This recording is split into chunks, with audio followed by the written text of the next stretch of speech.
imposter to tell us when. Mm-hmm.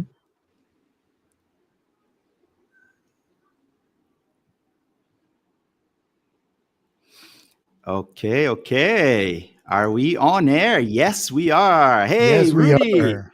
Good Whoa. afternoon.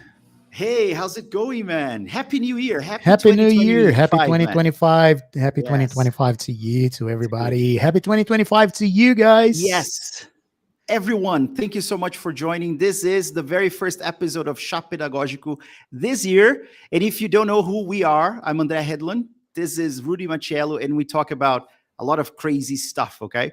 Yes. Especially linguistics, neuroscience, some nerdy stuff, and some geeky stuff too, right, And Rudy? education as well. Yeah, Sometimes we talk about education Sometimes we too. talk about education, right? But dude, it's really, really great to be back. It's I really good think, to be back. right? I think Yes. last year when we did the last episode and we were wearing Santa's hat, right? Remember that? I Because think I we do. like to embarrass ourselves, you know. Yeah. I felt a little sad, like, oh, we're gonna go, you know. Actually, I felt happy and sad at the same time because I knew it was gonna take a while for us to be back together. So it's great to be back, man. Exactly. Definitely. Well, a bit more than 36, a bit more than 30 days. Yeah. Just Yeah, it's a because month. today is 26. It's usually a month. It feels longer though, right? Because it's the end of the Yeah. year, and yeah, everybody goes And the on holiday. holidays, yes, Yeah, yes. But true. here we are. And again, today Yeah, is January 26th, 2025. This is the very first episode of 2025. Or if you prefer, this is yep, episode 12 of this new era of Chá Pedagógico here with Disal. And yeah, very important, guys, if you haven't subscribed to the channel yet, do so right now. And then click on the little bell icon so you get notified every time Chá Pedagógico is live, streaming live. And don't exactly. forget to click the thumbs up button. This is also very, very important because if you tell YouTube that you liked this episode, YouTube is going to boost and spread the word automatically. The algorithms are going to do the job. So click Yeah, on the those thumbs up. algorithms. It's Yeah, really important.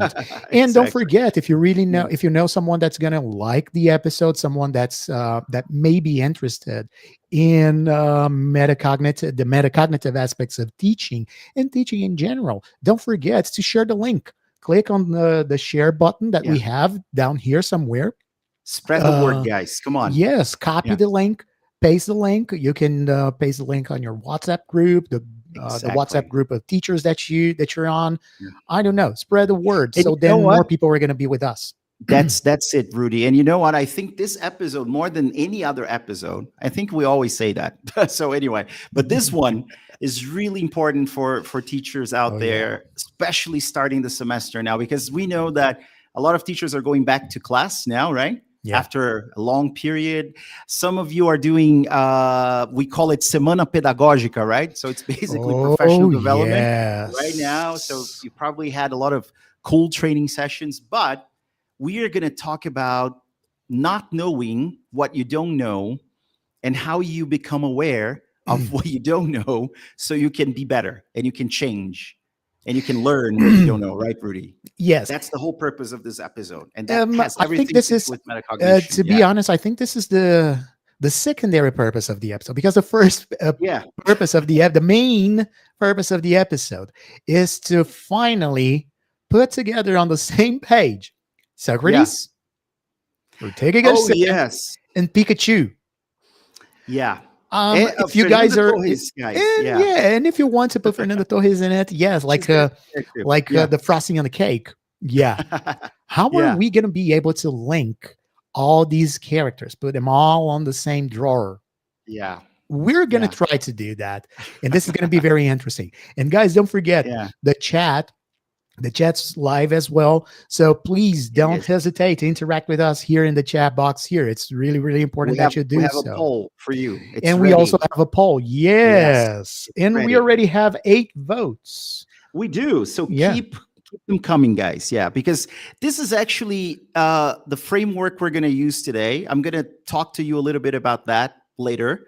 But I wanted to tell you a story that goes back to, I don't know, ancient Greece. Yeah, for Yeah. sure. you know, maybe I'm Does not it sure, but Does it Yeah. mean that every time we say a Greek word, we have to? We have to take a sip. Yeah. It's a game. Okay. It's one of those drinking All games, right. but All no right. So alcohol let's involved. let's Okay. invite everybody to join us in this game. So every time Mm, we yeah. say any word that has any roots Greek root. in Yeah. Greece, Yeah. any roots in Yeah. Greece, Okay. take a sip.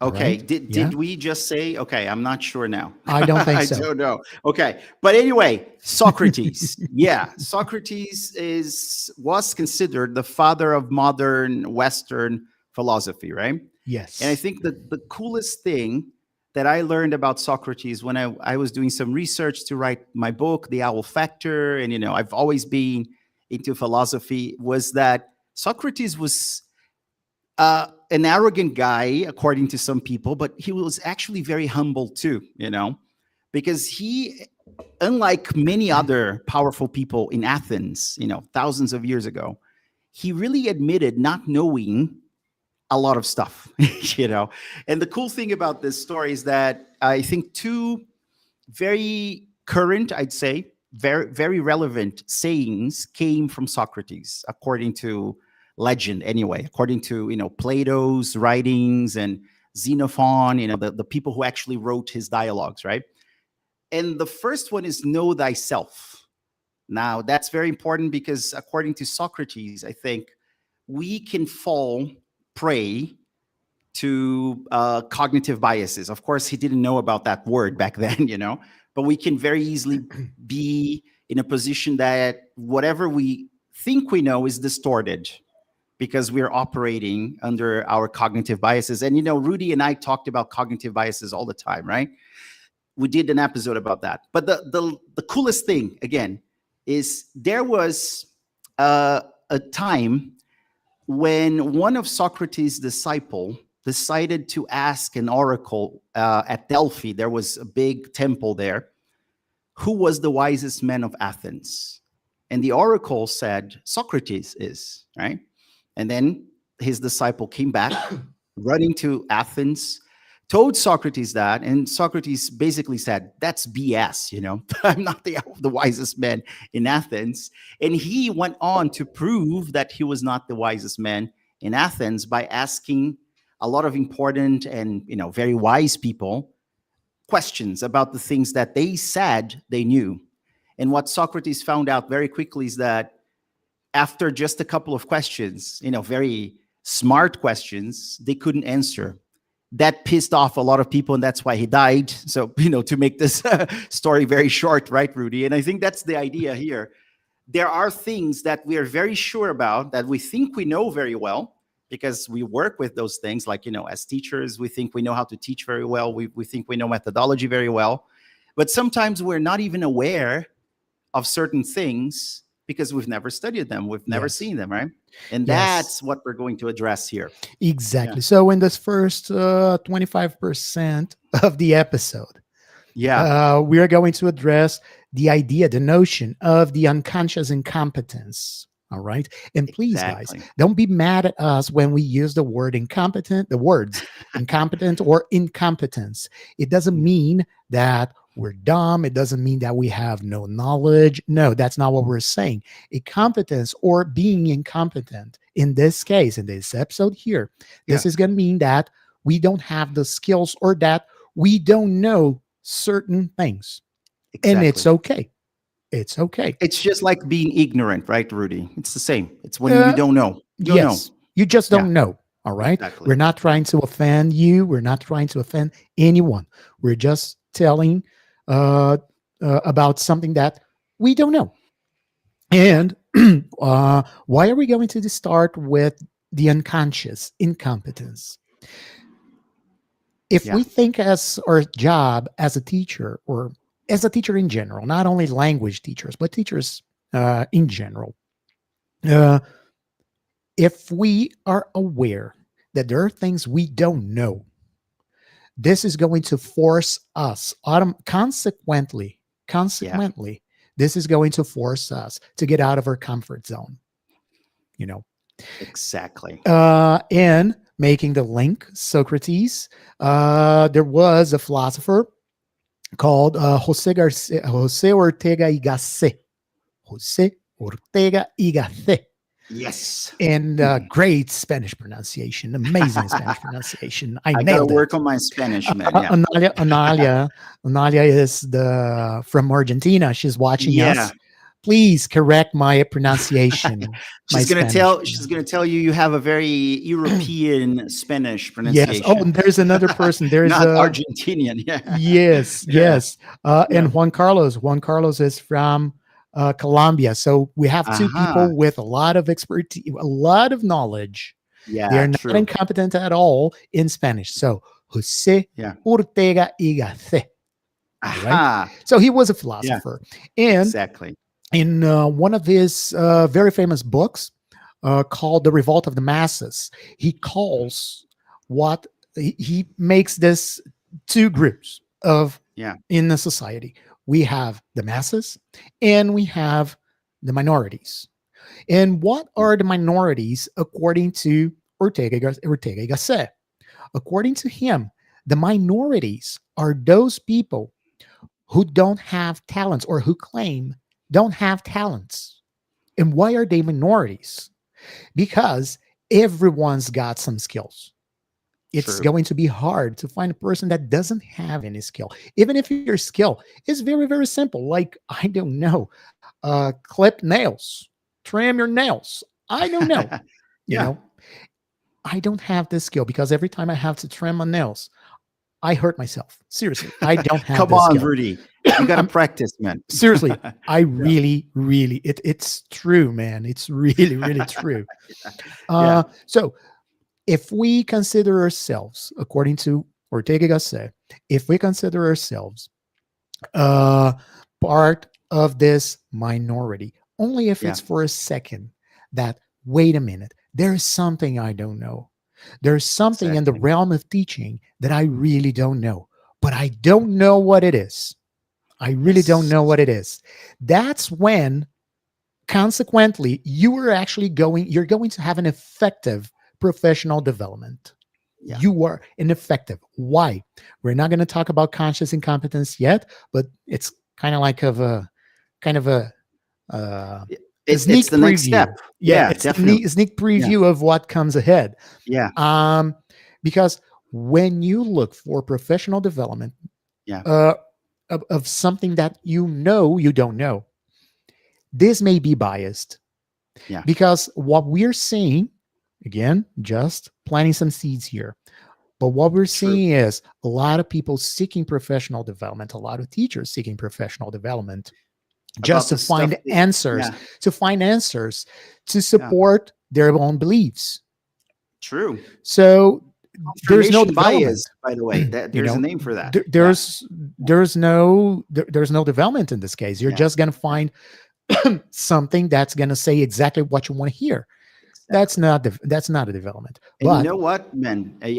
Just to add something to that, I think both of us here agree, and maybe you guys watching us, please let us know if you agree that when we went to a conference, to some educational event or whatever, and we were really, pleasantly surprised by something.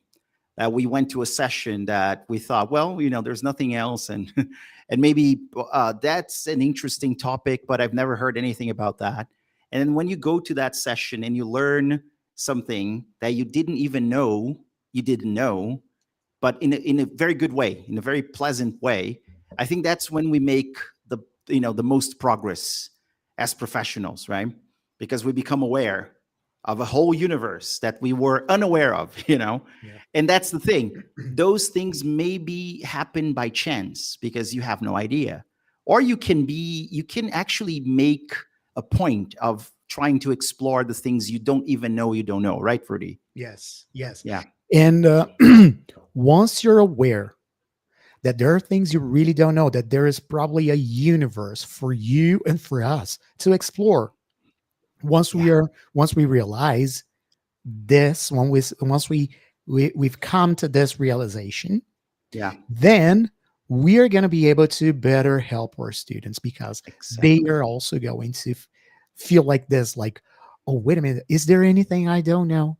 or depending on their age, they're going to be a little bit snobbish about it. Like, no, I know everything. Like Yeah, teenagers, they think they know everything. No, they I do. know everything. There's not a single thing in the world that I really don't know. Yeah, there are many things we don't know. We were They're full of teenagers. themselves, We were sometimes. teenagers. We kind of, and not Yeah. so long ago, right? So Well, we yeah. We're not so getting long better with ago, time, and We're we kind of aging like fine remember. wine. Yeah. We remember what it was like to be a teenager, because it wasn't that long. That's true. That's true. But But that's the thing. the And our cool students are thing, going to feel yeah, the same. they And do. once Yeah. we come to this, conclusion, like there's something there is a universe that I haven't Yeah. explored yet, and I have to find a way to explore it. Once it's in front of me, once the opportunity hits me, then Exactly. we're also going to be able to help our students do Yeah. the same and be open to explore what wasn't explored. And Exactly. this is really important. And in the Yeah. case of language, because Rudy, you're a linguist, what in Odin's name are you talking about? In the case of language, in the case of a foreign language, if it's Yeah. if it's their first lessons, regardless of their age, now I'm not talking about age, it's in an explored universe that Yes. maybe they don't know, depending on their proficiency level. And even And if they yeah. don't have if they are not a very beginner in the proficiency level, there are going to be things that they don't know. They really don't Oh know yeah. it exists. They don't even know it. Yeah, Yeah, exactly. I don't know. Completely unaware of. Yeah. Yes, and if you guys have some years of experience, so you've already had this situation in which the Yeah. student tells you, "Oh my goodness, teacher, I never heard of that before." Exactly. And man, Lila just She's shared a from very cool Morocco. She's from from Morocco. Morocco, Yeah, she dude. That's said something that freaking awesome. is right on, spot on. She said the more you study, the more ignorant you feel because you keep discovering more and more. And that's, Exactly. the cool. I wanted to share something about the framework that we're using because until I don't know, a couple of years ago, I wasn't aware of this framework. So this was developed by Noel Birch, who was not even a scientist, apparently. I think he was a businessman in the 1970s. And he thought, okay, there must be different levels of competence, right? And then he started thinking, and I think he came up with something very, very cool. And he might not be or might not have been aware of that, but he hit some very key points that are aligned with John Ooh, Flavel's dude, I think metacognitive you froze awareness. for like a tiny second, and Okay, am I and then back? you froze. You're back, Okay, and you're yeah. saying he. Okay, so the guy Noel Birch, when he came up with this framework, he might not have been aware that this was actually pretty much aligned with a scientific framework developed by another guy, John Flavel, metacognition, right? So metacognition, as many of you probably know, is our ability to learn how to learn better or to think about our thought processes, our judgment, rationality, intuition, whatever language. And when you are not aware that you don't know, so when you are unconscious, incompetent, you need to develop something that John Flavel calls metacognitive awareness.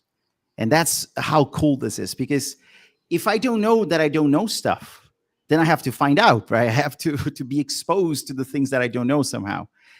And being a metacognitive person is really trying to question things so that you find out the things you don't know, so that you can start to learn them and know them. And that goes back to Socrates, So And Socrates was that guy questioning all the time. something very important has to be made clear here. Yeah.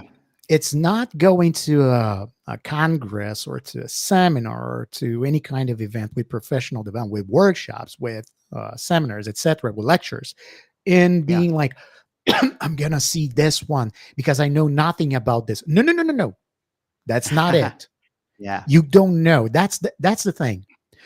When we're talking about not knowing that you don't know is unexpected.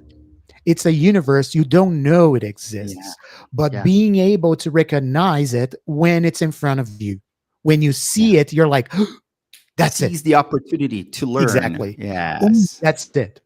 Yeah. I did, well, I would like to use my own experience. It's something kind of like this. When I was taking my master's in Edinburgh, there were some lessons that I probably it was the same to you. Some classes that you had to take. Oh yeah, You statistics. yeah, For example. I didn't have that. Yes. Oh, okay, good. I didn't. Well, I ended up liking it, but it was tough, man. No way, not for me. So So the guy was from Scotland, by the way, my oh professor. my goodness. Cheers, Bill Well, Brown. Cool guy. Slente. And we had to choose. There was a list of subjects. We could choose a number of courses we had to take. I don't remember right now how many courses we were allowed to take. And then we could skip. We could waive some. I think we could waive 2 courses out of the list. And I remember taking a look at the list, and I was in doubt whether I'd waive phonetics or syntax. And then I was like, no, I had phonetics when I was here taking my undergrad course. I had a full-fledged phonetics course here. Syntax, the best decision I've ever made in my life. Because when I saw that, I knew, I was like, I don't know that. And now I know that I don't know syntax. And phonetics and syntax are both Greek words, by the way. Yeah. Actually, we forgot about the game, right? Yeah. Well, I think we didn't say any Greek word or any Greek word. Oh man, I think there are so many Greek words in English. We probably said a bunch. So it's this. All right. But the thing is, once you you see the opportunity and you can recognize something like you have an insight. Ooh, I don't know that. If you don't have a chance to actually acquire that knowledge, that is going to be on a standby mode, and you are going to become a conscious incompetent. Yeah, exactly. This is the transition, because when you identify that, if you haven't had the chance, or if you didn't have the chance to actually develop that, it's going to be on standby mode. You don't have that skill yet. You will eventually. You don't have it yet. And then you're going to be like, ooh, I know I'm not good at this. Yeah. I know that I don't know this. Exactly. Right? And it's so interesting that out of the people that actually used the poll here, that participated in the poll, 17% said I'm conscious incompetent. Only look at that. And many have said I'm conscious competent. Oh my God, guys, you're so snobbish. But you know, the fun thing is that it's much better to be conscious incompetent than unconscious incompetent. Okay, because I would say much easier. Yeah, but you know, there are a lot of people who don't know they don't know, and they keep talking about stuff they don't even know they don't know, and making a lot of claims that are completely unsubstantiated. You know, that make absolutely no sense. And if you make that transition Rudy was talking about, that's the second quadrant, right? From this framework, Noel Birch, it's called the 4 stages of competence, for those of you who are curious to take a look. And then you become aware. So you are conscious now that you don't know. At least when you are talking about something you don't know, you say so. You say, I don't know much about this, so I can give you my opinion, but I don't know much about this. And I think the best part of being on this quadrant is that you can make a decision right now. Since you know that you don't know, you can decide to learn it, right? Now that you know that you've always been unaware of this and that, and you know, this is really important for my professional development, or as a student, this is really important for my learning process. Now you can make that decision and say, hey, I will learn this. You know, that's the cool, make that transition. So that's a better quadrant, right? We have evolution. We're talking about evolution. Ooh, now. I see Pikachu. I see Pikachu coming. Yeah. Pikachu's coming. Pikachu's we're coming. The dots, man. I wonder where Fernanda Torres is. But anyway. But we're gonna get there. We're gonna get there. Everybody's talking about Fernanda Torres, right? Yeah. Fernandinha. I mean, she's Nanda. amazing. Nanda, she's so she'll never watch us, but if she does, we want to greet you, Fernanda. Thank you so Yeah. much. You are awesome. Thank you for Yeah. winning the Golden Globe. We're here rooting for you to get the Oscar too. To be honest, thanks for representing the country, because we are a very diverse country. Yeah. And one of the things that, that's so true. gets into my nerves is when people say that we're the country of soccer and samba. No, we're That's so not. true. Yeah, There's we have so much much going more, on. so much more Because going on those here. people are unconscious, incompetent men. They Yeah. don't even know. They don't know No, it's anything about true. Brazil. They really Yeah. have no idea. They think everybody here loves samba. They think everybody here loves soccer. Yeah. And I mean, no. You can love soccer without loving samba, and vice versa. Vice versa. Yeah. We can maybe you don't love any of those things like me. Yeah. I mean, I like soccer, but I really don't like samba. I really don't like carnival. I don't like carnival. I never liked carnival. But See, anyway, so I again, I used to like Carnival. Nowadays, Good for because you. we're both old, I prefer to watch stuff on TV. I prefer to watch basketball during carnival, especially because normally during carnival we have the All-Star game and the NBA. So anyway, so again, Fernanda Torres, thanks for doing this for Brazil. Let's see if finally we open the doors to how diverse this country is. But cool. Again, let's go back to Ortega Gasset. Remember that I told you he came up with two societal groups, the masses and the minorities. And he was not talking about social class. He was talking about having knowledge. And what's the mass? Mass, he considers mass not the number of people or a big number of people in a certain population. What he considers to be the mass are those people who somehow didn't have the knowledge, and now they do. Now they do. And when he... So in other words, they are conscious incompetent. Kind of. Or they're kind of, they went a little further. And in the other quadrants too. Yeah. But we're not going to spoil the other quadrants, right? But that's it. And when he wrote The Revolt of the Masses, what's the plot of The Revolt of the Masses? There was a cultural revolution in certain European countries and also in the US, mainly in the US. And during this cultural revolution, because of access to education, a lot of people who didn't know things now did. Exactly. And because they were aware of things, they could complain and claim certain things. Yeah. And they were like, wait a minute, I have this information now. At the same point, he also made a very important prediction in the book saying that this could be dangerous because the false idea of thinking that you know something when in fact, you don't have a lot of knowledge, that could be very dangerous. And he was right. Because he was talking about biases, right? Yeah, that's what's happening. We have a lot of people who think they know a lot of stuff about something, but in fact, no, they don't. A person that is very good, is an expert in engineering, but thinks that knows a lot about vaccines. In politics, for example, and I want to add something about our students. Exactly what you said, Rudy. How many of us here, and you guys, please answer in the chat. We've come across a lot of students who thought they were pretty good at something. They thought they knew grammar, vocabulary, skills, whatever, really, really well, and they felt like they didn't need more work. Or have you ever come across students like that? And how do you deal with that kind of student or that kind of professional who thinks they know enough, but they don't? Clearly they don't, because we are the tutor. We are there assessing whether they know or don't know well.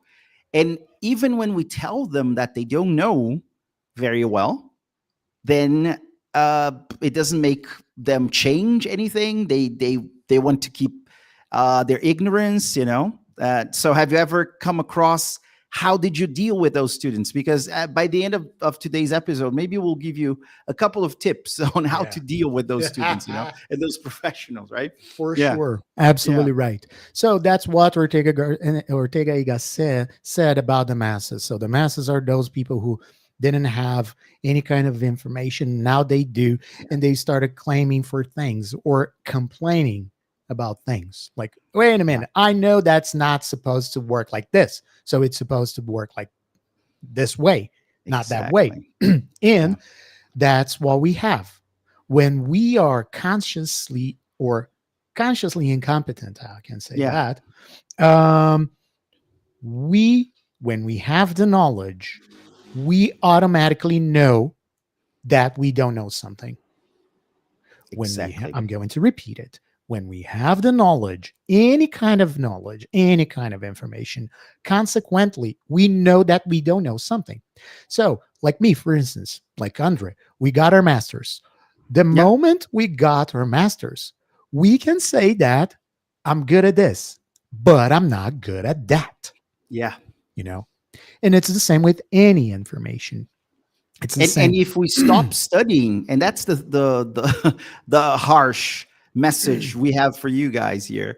Even, Rudy took his master a couple of more years ago than me. I took mine a couple of years ago. Let's not the moment we stop, we're getting old, but the moment we stop, there are new developments in the field, and if you cannot keep up to date or abreast, let's say, of the new developments, new theories, new experiments, then of course you might make very superficial assumptions, and that's why I think a lot of people say, for example, academics and scientists, they shouldn't get paid to, come on, guys.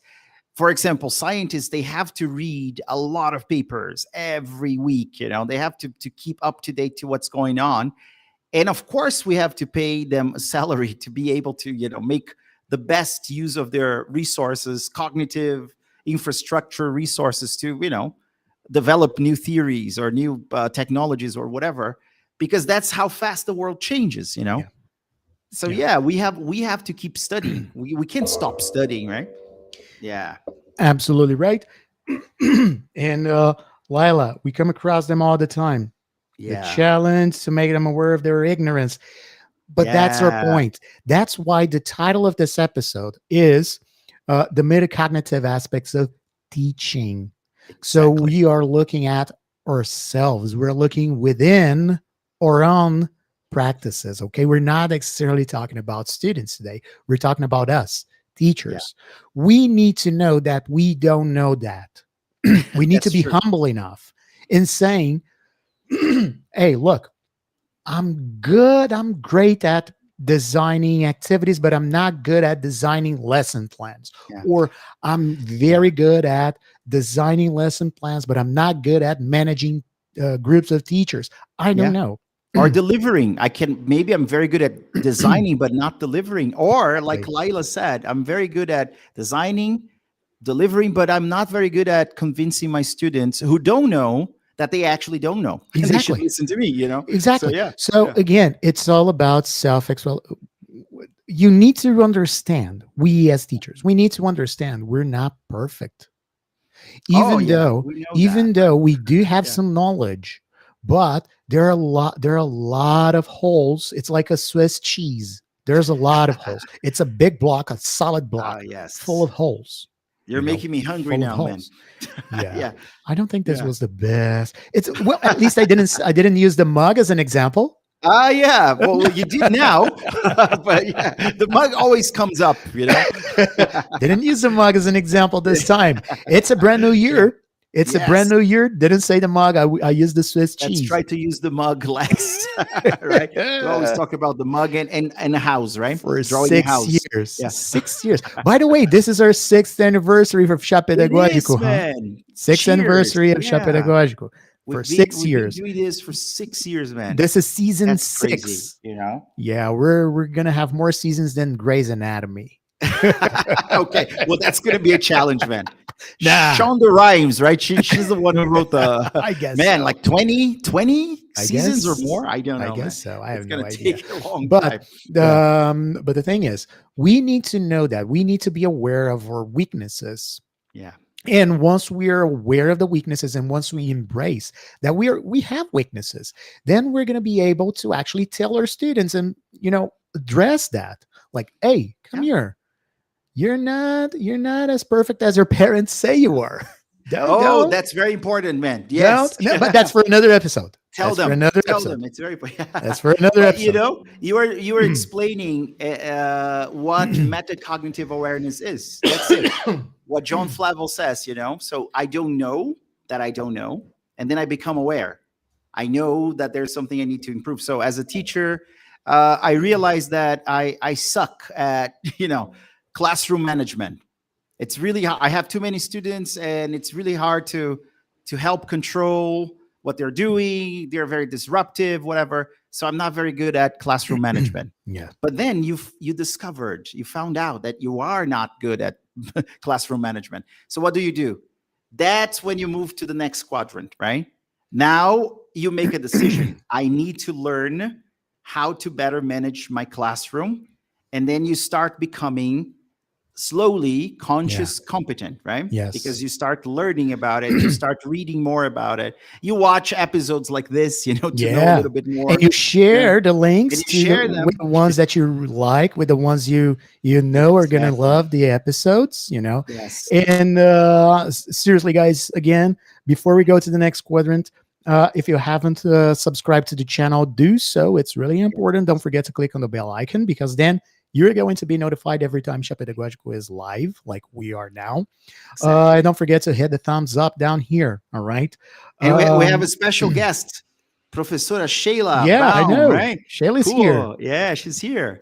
And don't forget to hit the thumbs up, because again, if you do that, the more people click on the thumbs up here, the button here, the more the algorithm of YouTube is going to understand that this is very interesting, and it's going to automatically offer to more and more and more people. Exactly. So then you guys are going to be off the hook. Instead of you guys sharing the links with the ones YouTube will do that. You won't have to do that. Then YouTube is going to do the work. Say, Rudy, make YouTube conscious competent, right? Yeah, YouTube is unaware. I was a little bit concerned how you were going to finish the sentence. See, I was thinking, okay, YouTube doesn't know that this is a good show, so we have to show YouTube, okay?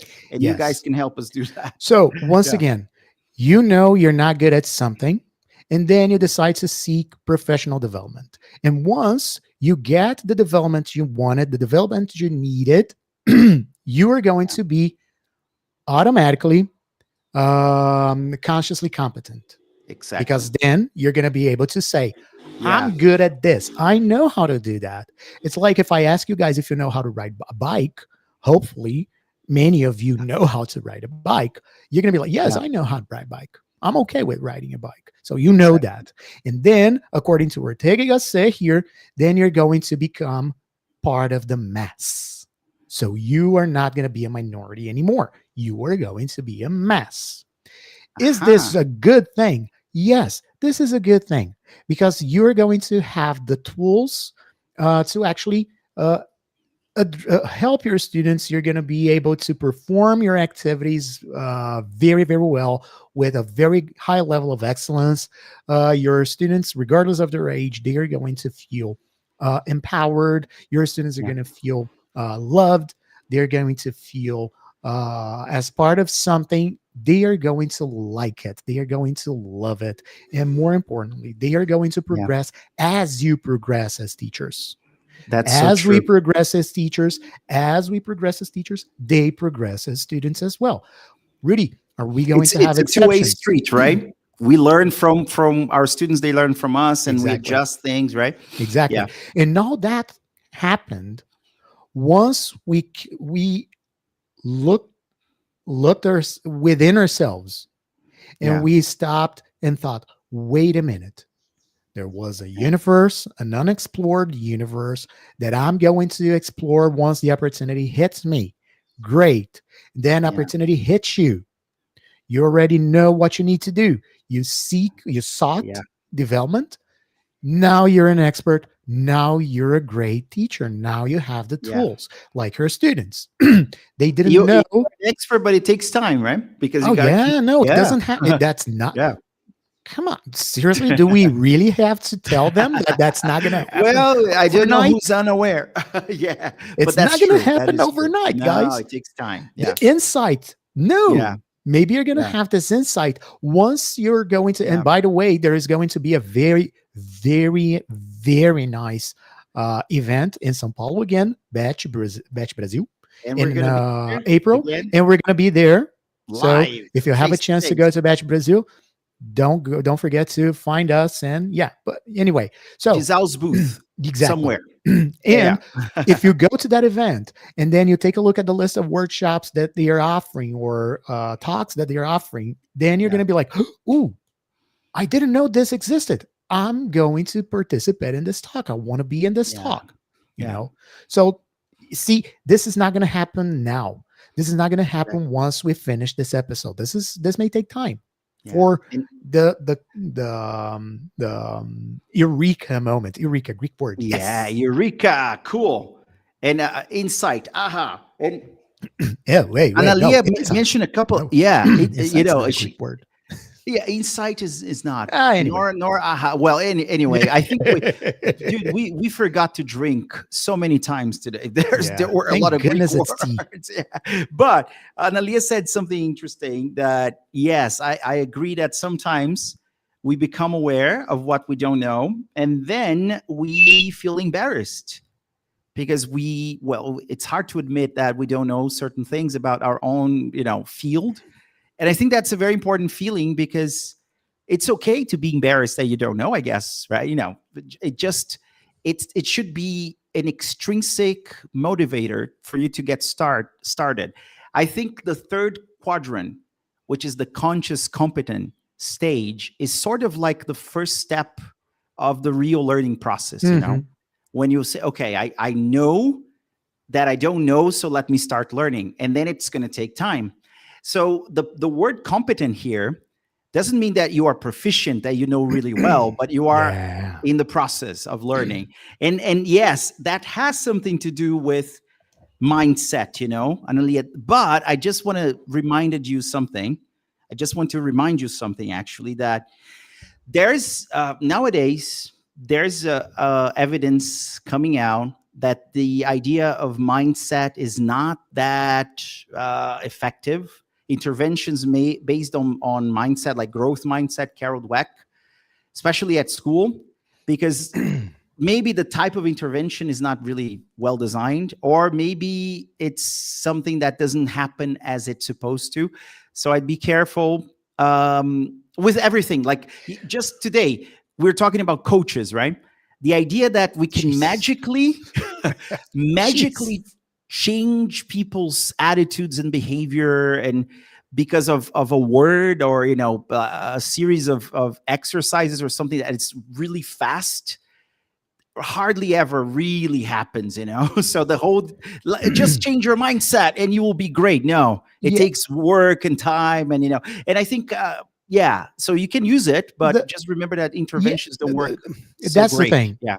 A very good synonym for mindset is mentality. Mentality is nothing more than whatever you put in your mind. Yeah. That's it. The problem with the coaches is that they said they put a price on it, and a high price, and they kind of like made it automatic, made it mechanic. We should have a whole episode about coaches, man. It's not mathematical. It's not an on and off stuff. There's no switch. No. It's not a thing. No, it's just a mentality.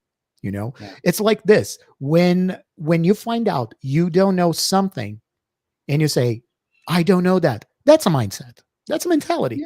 Yeah. And when you say, okay, I don't know that, and I'm going to seek professional development related to that thing I don't know. That's also a Exactly. mentality. That's also a mindset. Exactly. But for some reason, they disrupted the whole notion of mindset, and it became something extremely commercial and something And extremely magical. mathematical and magical, Yeah. something like an on and off switch. It's not an Yeah. on and off switch. It's not. It's just a Yeah. mentality, Yeah.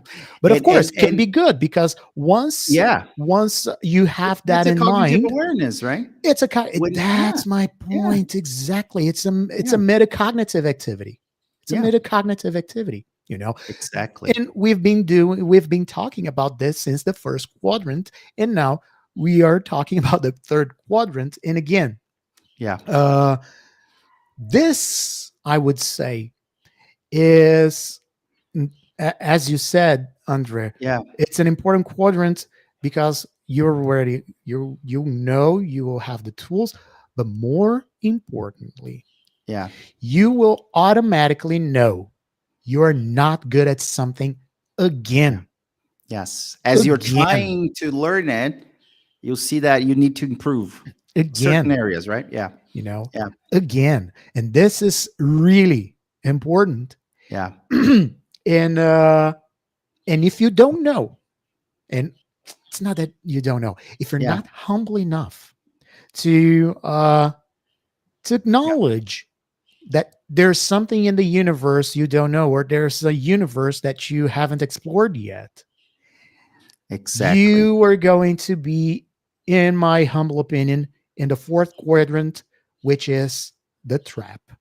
What is a trap? It's a It is a trap. trap. It's a Yeah. trap. I know it's said in Star Yeah. Wars. It's a trap. It's a trap. It's a trap. It's a Yeah. trap. It's when you become unconsciously competent. Competent. Yeah. Yeah. And you know, You dude, may that's have dangerous. Yeah. the knowledge, Yeah. or do you? Yeah. But it could not, I mean, it's a trap. It can be a trap, but it could be an expression of how much you know and how second nature it is. Like it comes naturally. Like, for all of us here, we are speakers of English, and I assume that most of us are not native speakers. We have people from Morocco, from Argentina, from Colombia, right? Brazil. And if you can use English proficiently, you don't even have to make such a conscious effort to do it. It just comes naturally, right? And that's the unconscious competent level, that you can do stuff without really thinking about it. And like when any skill becomes embedded in your brain and it becomes automatic, like Yeah, like driving, it's procedural memory. a procedural memory, right? Yeah, it's like driving. Yeah, You don't need to fill up your working memory. So the working memory that we have in the frontal lobe, right? It's a hub where we store new information. We connect that to old information, long-term information, using the hippocampus and all that, right? So when your knowledge is so automatic that you don't have to fill your memory up, your working memory up, so you keep that free to do other stuff while the procedural memory is working in the background. So nowadays that could be dangerous too. Like you see people driving and shaving their legs, did you see that, bro? I've seen that, man, in Sao Paulo. They're driving Nah. with a razor. Come on. But, you think have to be incredibly proficient to be able to do Wait a that. second. I don't think the person was trying to shave their leg. I think the person Dude, was I trying. I saw think the the person was leg on the trying to dash steal something, or board. to. But Are yeah, you sure it wasn't a pickpocket? maybe I was hallucinating a little bit. But yeah, I mean, if you are unconscious competent, you can do that because driving is like second nature. You don't even have to think about it, Yeah. and you can do whatever else. But Yeah. everybody remembers that first week of driving, the feeling that nothing could distract you. Otherwise, you would lose control, right? Like Yeah. even if somebody asked you a question, you couldn't, because you had to be so focused, right? Yes. And that's the conscious competent part. But like Rudy said, what is the big trap here, guys? There's a bias that is known as the curse of knowledge. So the curse of knowledge is a type of bias that all of us are susceptible we're vulnerable to this bias. And it's when we know so much about something that our knowledge is the degree of knowledge that we have is so distant from our students, for example, that we think we are helping them understand by explaining, by doing whatever, but they're barely scratching the surface because it's the way we explain, it's too high level for them. And we don't realize that because we are experts. So for us, that knowledge is kind of basic, but for them, no.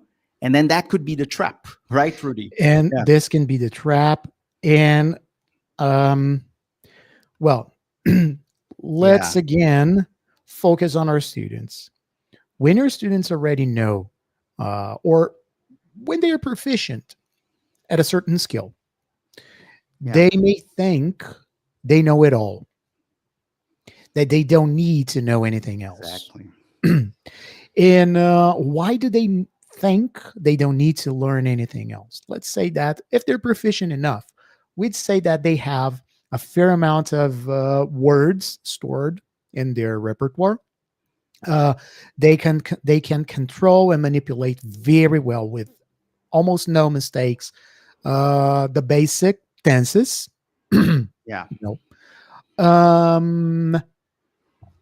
Okay, there's going to be certain things, as André said, that's going to be in the procedural memory. It's going to be automatic. It's not going to be that declarative.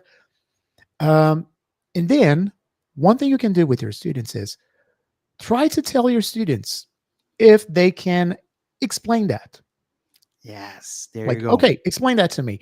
That's something I did to some of my students not so long ago at PUC Paraná in the in my cognitive grammar, curso de extensão for cognitive grammar. And I told them, like, okay, no, explain that sentence. What does this sentence represent? Exactly. And they had a hard time doing that. Why? Because it became unconscious. It became automatic. Language became automatic, And now let's think about ourselves. Let's think about the teachers now. Once we think we know everything, oh no, I do it by heart. I can do it by heart. I know. Yeah. When you stop questioning what you're doing, right? Yeah. You become obsolete. You don't achieve your full potential. Or there's the Pikachu. You don't become a full-fledged Pikachu or full-fledged Pokemon. Yes. Did we make it? Did we connect this is the geeky part. Yeah. Did we connect Socrates or Tegagrass? You guys said and Pikachu. I wonder if people know. By the way, Pikachu is a Pokemon, and it's a creature that coexists, in a world of human beings, and human beings are like the trainers, the tutors of those creatures, and they fight, So, and there's like an evolution timeline, and then Pichu becomes Pikachu. And then Pikachu becomes something more evolved known as Raichu, right? Yeah. And that's kind of like what we're talking about here. When you move from the first quadrant to the second and the third, and that's you evolving. You're becoming more powerful. And the last stage of Pikachu's evolution is when he becomes a Blanca from Street Fighter. Yeah, right. Yeah, dude, I used to play so much, man. I would go to the arcade, man, and play Street Fighter. Yeah, that's how geek we are. Blanca was very cool because he's Brazilian, right? Yeah, Carlos Blanca, right? Yeah. He was short and he was full of shocking things and powers, and that's like so Pikachu. Cool. But that's the point. It can become a trap if you don't seek, or if you think there aren't any unexplored universes anymore. So for you to become a full-fledged teacher, you have to have this in your mind. Like, okay, once I finish the quadrant, once I finish the cycle, I have to go back to the first one. I have. So basically taking a look at the poll here, because 62% said I'm conscious competent. That's kind of scary for me because what we need to do, we need to recognize ourselves as a never-ending unconscious incompetent. Yeah. And we say, there are so many things we don't know about, right? You know? And you know, how does that connect to Fernanda Torres, guys? Oh my God, that's Let me tell you a very quick that's the story. frosting on the cake. Oh Well, my for goodness. those of you who are not Brazilian, Fernanda Torres is this amazing actress who's done a lot of comedy, you know, all kinds of genres actually. And she's the daughter of an even more amazing actress, Fernanda Montenegro, who was nominated for an Oscar as well, like 25 or 6 years 25 ago, years ago. and also the Golden Globes and everything, right? And the cool thing is that Fernanda Torres is like a walking meme, you know, generator. Like Yeah. there's, she's kind of crazy and she's really fun. You know, I wish I could have coffee with She's her like or maybe us. beer. She's Yeah, like us. you know, Completely like insane. you watch her interviews, she's really crazy, you know. And there was a meme that became really famous that somebody asked her, she was walking, I think she was in the airport, how are you feeling now, Fernanda? And then she said, I'm feeling like Pikachu, you know. And then it has to do actually, you know, because she was talking about evolution getting better, or we will never know, because with Fernanda you never know. Yeah. But the cool thing is that even with all the acclamation, you know, and everything that people are talking about her, she doesn't feel sometimes that she deserves, you know. She has very low expectations about the prizes and everything. And there were a couple of interviews that somebody asked, so did you prepare a speech, you know, the Golden Globes? And she hadn't. And that has a little bit to do with imposter syndrome, you know, which is the idea that sometimes you are full of yourself and you are unconscious and very competent, and then you speak at a very high level, nobody understands what you're saying, but sometimes you are really, really good at what you do, extremely good, like Fernanda Torres, and you cannot acknowledge that because you still feel like you are, you know, you are missing something, you need to learn more. And I think that's a very interesting analogy here for us to, you know, move towards the end of the episode, is like, we don't want to feel imposters. No, that's not the point, you know, like we don't deserve this, we need to learn much more, but we always have to question what we know all the time. That's what got Socrates killed, you know. So people said something and Socrates would question. They said something, Socrates would question. That's the whole point of the Socratic method, you know, questioning your assumptions, right? Yeah. So that's the idea. Don't feel like imposters. Learn the craft, but don't feel like you know everything. Yeah. You got to find a middle ground there, right, Yeah. Rudy? Yeah. Yeah. Yeah. Because once again, Yeah. when you feel yourself like an unconscious, incompetent, that doesn't mean you're dumb. We're No. not saying that you're dumb. It's No. just acknowledging that there are some things in the universe that you're not aware Yeah. of. You know, that's it. Oh yeah. Oh And yeah. and again, once you come full circle, then you're going to be able to actually cope with what your students are going to bring to the classroom, because they are going to bring this to the classroom as well. We're going to be forced to address that in the classroom, regardless of their age. But once we realize that we are going through the whole cycle ourselves, then we're going to be Yeah. like, okay, I'm going through this cycle myself. I can help you deal with this. Or I've been in that quadrant before. I know exactly what you need to do in this case. Come here, student A, B, C, whatever. Come here, let me help you. Let me try to help you. Let's see if we can find a strategy, etc., etc., etc. You don't have to be. You don't need to have an imposter syndrome. No. If you're good at something, never do it for free. No, wait a minute. That's what the Joker said. No, forget about that. Yeah. If you're good at something, and you saw what happened after that, right? Yeah. yeah, that's not a good idea to Chaos, follow the right? Joker. Yeah. Batman catches him all the time. And Batman is badass. But if you're good at something, embrace it. Yeah. Make the best of it. You know, like if you're good at something, do your best. Work at the highest level of excellence by doing what you know how to do, and embrace it. Yeah. What you And don't keep need to questioning But yourself. what you can't do, Yeah. Yeah. is stay in the quadrant, thinking that you've come full circle and, oh no, I'm going to be an unconscious competent for the rest of my life because it's something that I've been doing. And because you possess certain knowledge, you're going to think that some things are going to work that way. But, like, oh, I think that's how it works based on the knowledge I have. No, Yeah. seek information. Always go back to the first quadrant, which is the Exactly. unconscious incompetent. Yeah. Then you're never going to fall for the trap. And you need to tell your That's it. students that as Yeah. well. Like, Yeah. hey, guys, come here. I know it's hard. Lila, she said Yeah. here in the chat box, I always carry a dictionary because my students think I Cool. know everything, etc., etc., etc.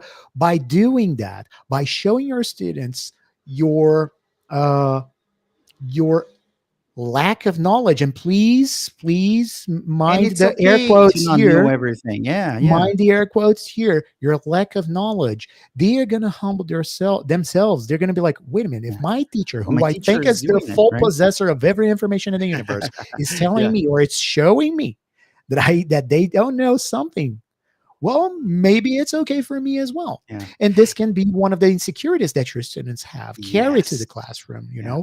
So always be always be an unconscious incompetent. At When some point, you go back to it, right? Yeah. always go back to the first quadrant. Yeah. Don't think you've come full circle and that's it. Yeah. And again, the whole episode was based on Socrates and Ortega Gasset, Pikachu Pikachu, and and Fernanda. Fernanda Torres. But the thing Yeah. is, Yeah. again, coming back to Ortega, masses, and Yeah. minorities, um, always go back to the minority, Yeah. because then you will always be ascending to the masses. Always. And you're Yeah. not going to fall for the trap he mentioned decades ago, saying that, oh, it's a person that because the person has some sort of knowledge, they think some other knowledges work the way it does. No, they Exactly. don't. Yeah. They don't. And it's Yeah. the same. All And right. dude, it's perfect. And when you get to the unconscious competent level and you feel that you know enough and you stop studying, the world changes, man. And Oh, you yeah. got to keep up. And Yeah. that's the thing. I always think of not knowing things and finding out that I don't know things as a learning opportunity. That I find out that I don't know this and this is interesting and I should know this, then it's a learning opportunity. It's something that was attributed to Carl Sagan, a big Mhm. hero of mine, Mhm. an astrophysicist from the US, big advocate for science, right? He died in the late 90s.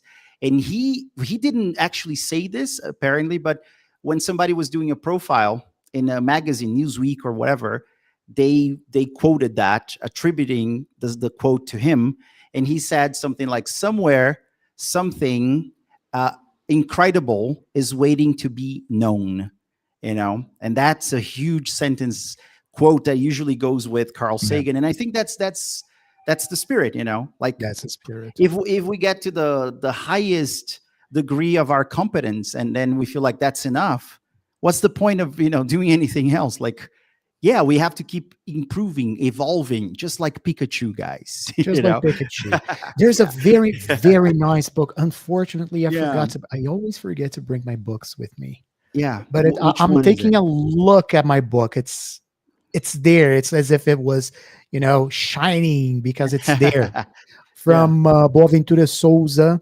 I forgot the name of the book, but it's from a Okay. Boaventura Souza, Yeah. in which he says one of the problems is because of the world is that Oh we're yes. becoming experts, and they're Yeah. experts. They're Yeah. too much. There are too many Yeah. experts. There are too many experts now, and we're forgetting Yeah. that there are other things to be learned, and Yeah. that's it. There are other things to be learned. Exactly. I'm not telling you that, oh my goodness, I just finished my master's in whatever area, and now I got to Yeah. do another master's in a complete different area. No, that's not what we're saying. What we're saying is keep the thirst for knowledge unquenched. Oh, I sounded Yes, I love so that. beautiful now. That's beautiful, man. That was Awesome. really beautiful. I Seriously, just guys, I'm did. going to repeat it I had because I am going to forget I said you that. got to say it again, man. Yeah. Keep the thirst for knowledge unquenched. Yes. I And sound like Socrates.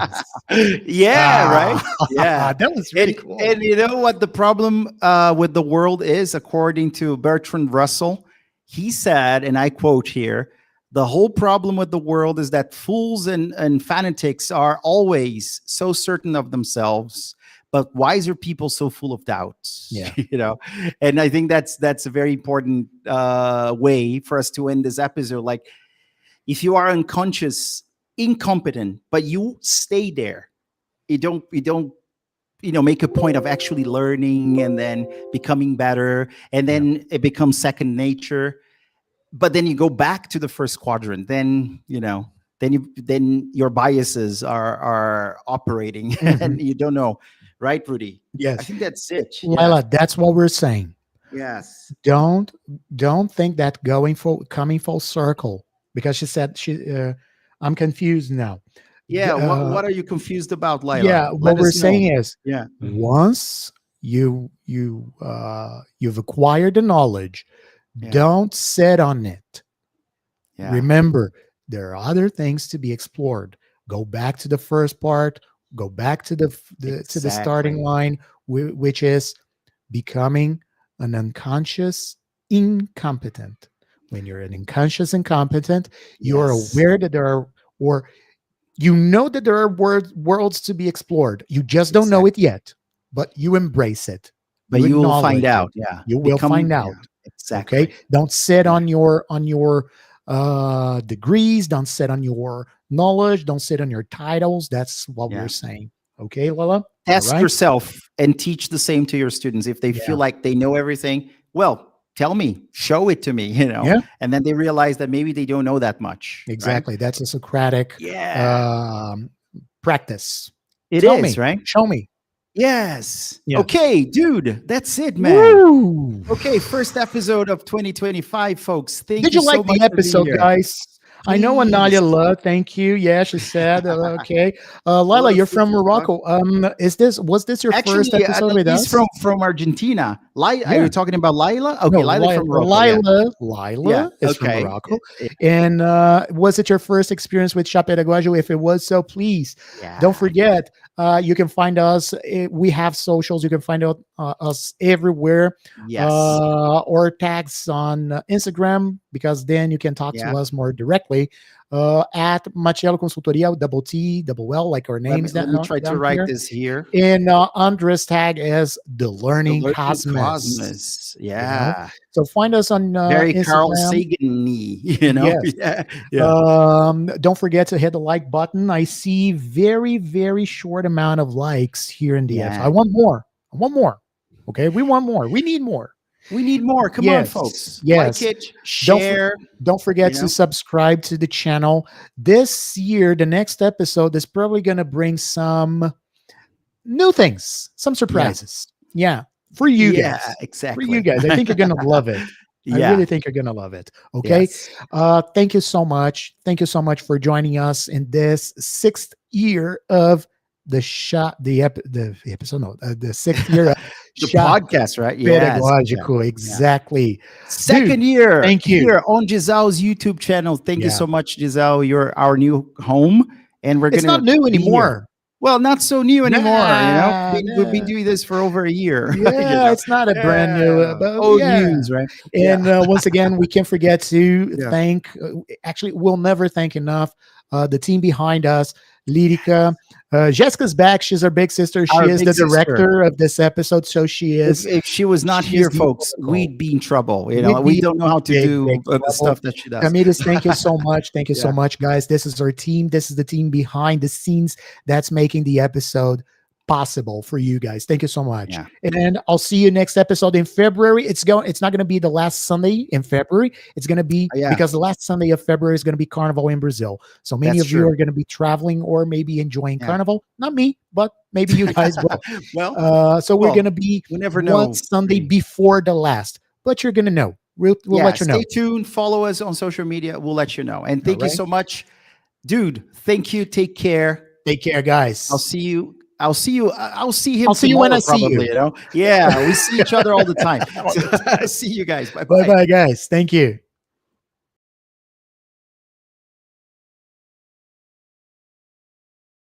I'll see him. I'll see you when I see probably, you. you know? Yeah, we see each other all the time. So, see you guys. Bye bye. Bye-bye, guys. Thank you.